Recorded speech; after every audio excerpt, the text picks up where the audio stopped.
Magandang hapon sa inyong lahat. Ay, gabi na pala ngayon. So, ayan.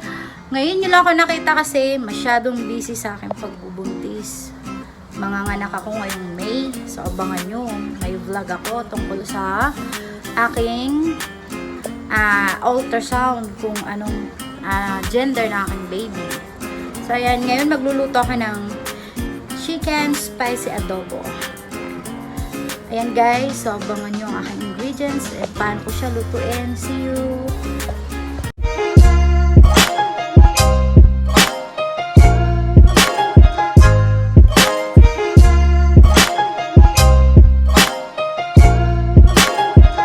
So ayan, ito yung aking mga ingredients para sa aking spicy adobo.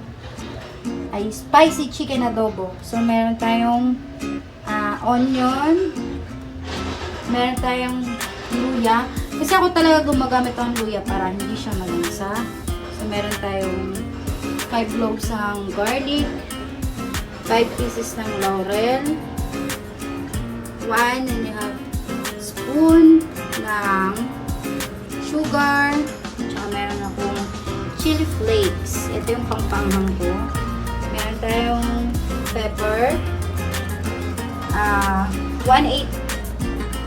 1/8 cup ng vinegar, 1/3 cup ng soy sauce.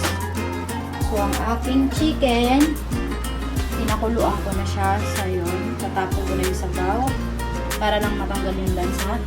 Meron din akong kamote. Tcharan! Mga taga-probinsya dyan, mahilig sa kamote kasi ako taga-probinsya ako. So, okay guys!